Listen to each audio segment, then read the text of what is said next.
I am so pumped to do this video talking about misconceptions with diabetics. But first, how am I diabetic? How'd that happen? How am I sitting here claiming to be that? I'll walk you through it. I was 7 years old, and my parents were noticing I was getting up to use the bathroom in the middle of the night frequently. I was super thirsty. I was irritable. Now, don't be using that one on all diabetics here, but when your number runs significantly high, not just a little bit, but significantly, you one of the side effects is being more irritable. And but the thing is too, when you're that thirsty, your mouth is also super dry. So you keep drinking water, but it's not doing anything. So then you keep having to use the bathroom.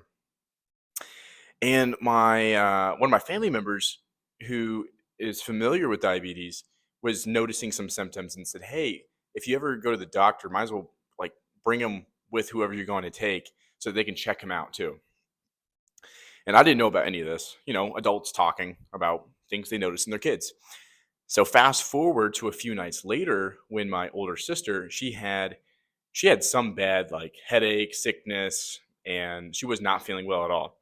So that morning, my mom was like, "Okay, let's take her to the doctor, and let's just bring James as well. Let's check him out." By the way, my name is James, and if you like content like this, hit that subscribe button. That'd be appreciated. So I go along with them. I go with them to this doctor's office, and there I am, sitting on this, I don't know, not hospital bed, but doctor's bed thing. They prick my number, and I'm 800. 800. That's my reading. Insane. So they rush me to the hospital. They're like, "Hey, you have this thing called diabetes. You are going to be a diabetic for the rest of your life. Good luck." So I went to the hospital. I didn't know what all this was. And so quickly found out food was my enemy. Sad face.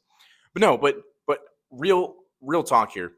What they told me in that doctor's hospital office thing was you can still eat whatever you want. You just have to take insulin for it. And that's one end of the spectrum. That's one end of the extreme spectrum for diabetics. Now let's get into the misconceptions.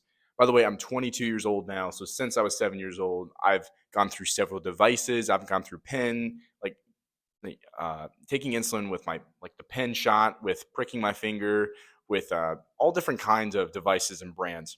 So I can sit here and confidently say my diabetes is managed very well thanks to my parents, thanks to years of understanding what foods work well for my body. But it's also a blast talking about the misconceptions. Here they are. When you sit down at like a birthday party or I don't know, out with friends and everyone starts to have dessert, and then the dessert's not even to you yet, and I'm the diabetic. And then it gets to me and they're like, "Oh, I'm sorry, you can't have any because you're a diabetic." Brother, what? Excuse me? Excuse me? Whoa. Insult to my core. Um, I just find it funny now when people say that because they don't know any better. They just know diabetes is bad and you're going to die if you have it, so don't eat sugar. And like, let's be real here. We're not that educated on what diabetes does or is or how it's managed well. And so that's one of the first misconceptions. If you're a diabetic or if you know someone that's a diabetic, they can have whatever they want. They can ruin their life if they want to do that. But if they do have something with carbs or sugar in it, they could very well be managing their diabetes beautifully, but indulge a few times here or there. And so either way, I would say it's not recommended to verbalize your internal thoughts there. Because diabetics can have sugar, but if you have it all the time, just like anybody, it's not going to be good for you.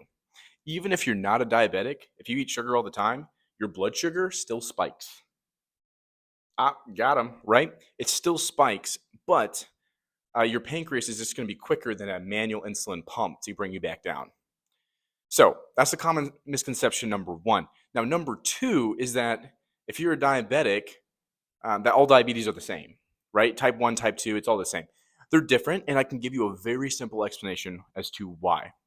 Type 1 diabetics are either born with a malfunctioning pancreas or they are a type 2 diabetic that has transitioned to a type 1 due to extreme poor management of their diabetes.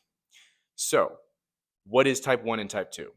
Type 1 is when you either born without your pancreas working, the thing that generates insulin. Insulin is the key to translate your sugar into useful cells in your body. And then, so it's either you're born with a pancreas that's broken, or your pancreas for some reason taps out. It's just like, I'm done. That's what happened to me.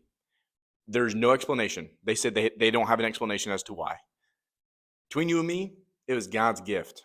I've learned responsibility at such a young age. So many more things than that. I'm able to serve at a camp to help kids be confident in who they are, that their diabetes doesn't own them, that it's not their identity. I mean, when's the last time you heard a diabetic confidently talk about their disease? Probably never.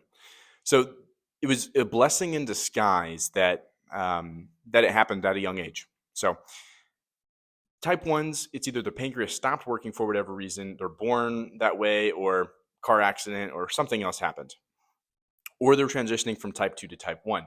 Now, type 2, this is largely due to unhealthy eating over extended period of time. That's why you rarely see a type 2 diabetic under the age of 20 years old. Is it possible? Absolutely. Is it common? No. So type 2 diabetics you'll typically see in people that are eating unhealthy for long, like years and years of their life. And this could be a skinny person too. You could be a skinny person that you only eat bread and candy, but and that's your only nutrients for your whole life, but you just don't overeat in those things. And that's all your pancreas is just chugging out insulin. It's like insulin, insulin, insulin, insulin. You'll wear it out. Now, for everyone that doesn't know, I'm not a doctor. You probably already noticed that. So I might be butchering a little bit this, but I can talk to you as a credible diabetic who knows what it's like. So another thing with type 2 diabetics is it's either poor eating over an extended period of time, or it's just your pancreas, for some reason, maybe it was you're born this way, it produces insulin, but at a reduced amount. So let's just say the normal person has a pancreas that produces insulin at 100%. Any food or carbs that come in, it matches it with the insulin that it outputs. But a type 2 diabetic might have a 75% pancreas. It's just simple math here, right? So if you eat food that needs 100% and it only puts out 75% of the insulin, you're going to run higher. Your number will run higher because it's not producing enough insulin. So this is where some type 2 diabetics don't necessarily need insulin. They might just need a supplement to help produce insulin better. So I'm not a type 2 diabetic, so I can't speak on behalf of what they do, but there's so many more variations for type 2 diabetics than type 1 because there's different levels of your pancreas working or not working. There's different, like type 2 diabetes is reversible and largely due to healthy eating and balanced foods and a lot of other things. But as a type 1 diabetic, that means your pancreas is pretty much dead. It's just not usable. So, misconceptions we've talked about are number one, you can't eat that because you're diabetic. Yes, they can. They can choose what they put in their body. Sometimes it's a good decision, sometimes it's bad, but it's their life. Number two, all diabetes is the same. No, that's not the case. There's many variations. It's like saying this, right? It's like saying you're colorblind. Believe it or not, I am colorblind. Hey, don't say that. Don't tell me that you knew that already. That's crazy. But it's like saying you're colorblind, right? I can I am colorblind, yet I'm not an extreme colorblind person, meaning I can still see so many colors, extreme amount of colors. I have navy pants on, and yes, these looked black when I got them from the store, but they're navy pants, okay? Sure, it's got some blue or navy in it. Same thing, pretty much, right? This looks, I don't even know what this is. Gold, rustic brown. We'll call it that. All that to say, though, you could say you're colorblind and you could see only black and white. Or you could say you're colorblind and it's only certain colors. Um, so that's what's very interesting about colorblindness. Oh, by the way, if you did not know, colorblindness is very common in diabetics because one of the things that eventually happens as a diabetic as a side effect of poor management is becoming colorblind. Now, chill. I was colorblind before I was a diabetic. Just look at the draw, right? Thank you, Jesus. Not mocking him, like a genuine gift. I'm able to relate with people that are colorblind now, right? Amen. So colorblind is like similar to diabetes. You don't exactly. It's hard to know unless you ask them specifically. How much are you diabetic? How much are you colorblind?